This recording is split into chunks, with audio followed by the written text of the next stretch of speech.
Larut, wanita ini. Di mulutnya, dia terus menggumamkan sesuatu pada dirinya sendiri.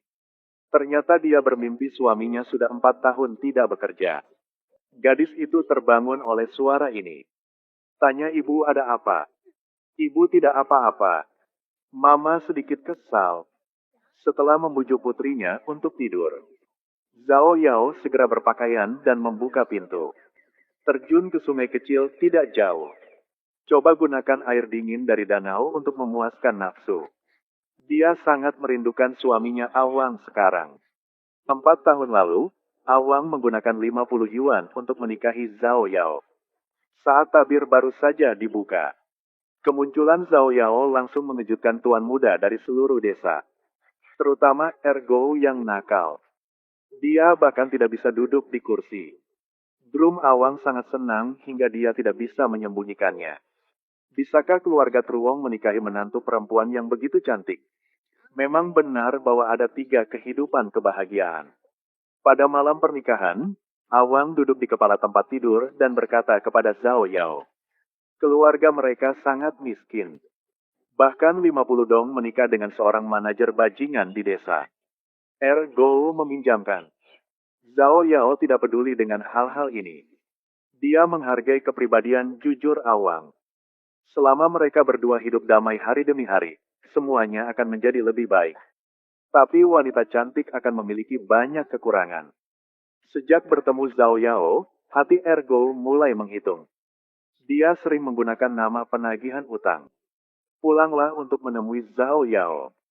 Matanya yang bernafsu melesat bola-bali di tubuhnya. Dan ancam Awang jika dia tidak bisa membayar dalam waktu 1 bulan. Jadi dia akan meningkatkan keuntungannya. Awang sangat bermasalah. Dalam waktu sesingkat itu, bahkan jika dia melakukan semuanya, dia tidak dapat mengumpulkan 50 yuan. Setelah berpikir berkali-kali, dia ingin pergi ke kota untuk bekerja. Dengan begitu, dia tidak hanya bisa mendapatkan uang untuk melunasi hutang. Dan ketika dia kembali, dia dapat membangun rumah yang lebih besar untuk Zhao Yao. Tapi kalian berdua baru saja menikah. Pikiran Ergo, Awang tentu saja juga tahu. Meninggalkan Zhao Yao di rumah juga sangat tidak nyaman. Karena agar suaminya bisa keluar dan mencari uang dengan tenang. Zhao Yao membelah tali yang diikatkan di pinggangnya. Dia bersumpah kepada suaminya, selama dia tidak kembali. Dia tidak akan melepasnya. Melihat itu, Awang tersenyum ringan dan meyakinkan. Mereka tidak tahu seberapa jauh kali ini akan membuat pernikahan mereka benar-benar terkubur. Tidak lama setelah Awang pergi, Zhao Yao mengetahui bahwa dia hamil. Tapi dia masih bekerja keras seperti sebelumnya. Tanpa Awang di rumah, Ergo bahkan lebih besar. Pagi di danau menggunakan kata-kata untuk menggoda Zhao Yao. Pada malam hari, dia bahkan memanjat ke jendela agar Zhao Yao berada di sisinya. Untungnya, anjing emas di rumah itu membuatnya takut. Jika tidak, tidak tahu apa yang akan terjadi. Setengah tahun telah berlalu. Awang akhirnya mengirim pulang uang itu. Zhao Yao dengan cepat mengambil uang itu dan memberikannya kepada Ergo. Dia hanya berharap bisa cepat membersihkan hubungan dengan bajingan ini. Siapa sangka setelah menerima uang ini, Zhao Yao belum menerima kabar apapun dari suaminya. Hari itu, Zhao Yao pergi ke sisi sungai kecil. Melihat sekeliling, tidak ada yang melepas pakaiannya. Ingin tinggal di kolam renang. Sekali lagi, semua adegan ini dilihat oleh Ergo. Wanita melepas pakaian renangnya di tepi sungai. Postur yang fleksibel membuat seseorang ingin berhenti tapi tidak bisa. Tidak tahu semua adegan ini diintip oleh Ergo. Tapi Zhao Yao tidak menyadarinya sedikit pun. Ergo tidak tahan melihatnya. Dia segera berlari dan mendorong Zhao Yao ke pantai. Anggota tubuh Zhao Yao yang lemah bukanlah lawannya. Melihat Ergo hendak melepaskan ikat pinggangnya. Untungnya, saat ini, De Gui mendengar suara penyelamatan dan bergegas mendekat. Saat ini, Zhao Yao berhasil meredakan pengepungan. De Gui adalah saudara baik Awang. Ketika Awang hendak pergi, dia meminta De Gui untuk membantunya mengerjakan pekerjaan rumah. Jadi masa ketika Zhao Yao sedang hamil. De Gui bekerja berkali-kali. Pada titik ini, Ergo dipukuli dan melarikan diri. Setelah kembali ke desa, dia masih mengejek dengan kejam.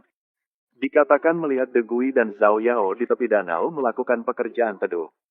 Diketahui olehnya membuatnya marah. Dia bahkan dipukuli. Untuk sesaat, seluruh desa berdebat.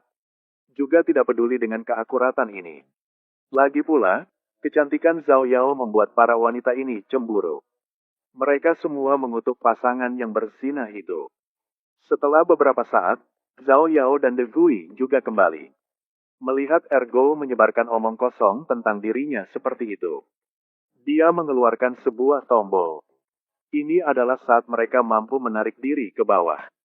Meski kemurnian didapat, rumor juga tersebar. Ayah mertua Zhao Yao, setelah mengetahui kejadian tersebut, langsung ingin pergi dan menuntut keadilan. Dia tidak keberatan sakit parah. Meski hujan deras, pergilah ke rumah Ergo. Tanpa diduga, di tengah jalan, dia tiba-tiba jatuh ke tanah dan segera meninggalkan dunia. Tetapi orang-orang yang cerewet di desa tidak bisa melepaskannya. Ada banyak rumor tentang Zhao Yao dan De Gui. Lama-kelamaan, ibu mertua pun percaya dengan gosip tersebut.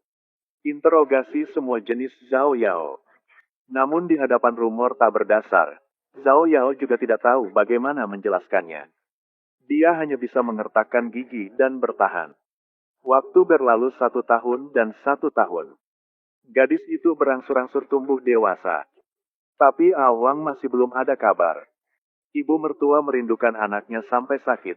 Dia harus bergantung pada obat untuk menyelamatkan hidupnya sepanjang hari. Suatu hari, Zhao Yao pergi ke gunung untuk memotong kayu bakar. Ada ular berbisa yang merayap ke arahnya, ada satu. Zhao Yao terus mundur karena takut. Ceroboh jatuh menuruni lereng gunung. Untungnya, De Gui lewat untuk menyelamatkannya. Kakak De Gui. Kenapa aku begitu sengsara, Kak De Gui? Suami wanita itu pergi bekerja selama 4 tahun tanpa kabar. Saat itu dia jatuh cinta dengan saudara laki-laki suaminya, De Gui. Kakak De Gui, aku sangat takut. Kakak De Gui. Kakak De Gui, takdirku menyedihkan. Aku takut. Aku merasa sangat tidak nyaman. Laki-laki dan perempuan, gunung liar. Hati dua orang yang tidak tahu kapan mereka dibuat untuk satu sama lain. Namun saat De Gui melepas sabuk merah Zhao Yao tiba-tiba menghentikan gerakan tangannya. Dia ingat sumpah yang dia buat untuk suaminya. Jika dia tidak kembali, dia tidak akan melepas sabuk merahnya. De Gui pun bereaksi. Terus-menerus memukul wajahku. Keduanya ditakdirkan untuk duduk diam seperti itu sepanjang sore. Sejak saat itu, Zhao Yao berusaha menghindari De Gui. Karena untuk cepat melunasi semua hutang. Zhao Yao seperti orang yang memelihara babi dan mengolah ladang. Mengandalkan tanganku sendiri untuk melunasi sisa hutang ke Ergo. Tapi siapa Ergo meskipun dia tidak memilikinya? Dia juga tidak ingin orang itu dengan mudah melewati hari. Suatu hari, dia menyelinap ke rumah Zhao Yao. Saat dia mandi, dia mengikatkan tali merah di pinggangnya. Terselip di bawah tempat tidur De Gui. Setelah keluar, mereka mulai menyebarkan berita di desa. Katakanlah mereka segera bersama. Tali merah di bawah tempat tidur adalah buktinya. Ibu mertua dihasut oleh Ergo untuk melakukan pemeriksaan. Sebenarnya di kamar De Gui ditemukan kabel merah. Dia berbaring di tanah membuat keributan. Katakanlah dia tidak mengikuti aturan wanita. Orang-orang yang cerewet di desa semuanya berlarian untuk menonton pertunjukan itu. Apapun penjelasan keduanya, sang ibu mertua tak percaya. Sesampainya di rumah, dia minum racun tikus. Tunggu sampai Zhao Yao mengetahui siapa yang mati. Zhao Yao hanya bisa menahan rasa sakit. Setelah mengurus urusan ibu mertua, Awang telah jauh dari rumah selama 8 tahun sekarang. Zhao Yao juga menerima kenyataan bahwa suaminya tidak akan kembali. Dia akhirnya melepas sabuk merahnya. Untuk memasuki api, untuk merayakan 8 tahun penghormatan. Kemudian dia mengumpulkan keberanian untuk menjahit sepasang sepatu untuk De Gui.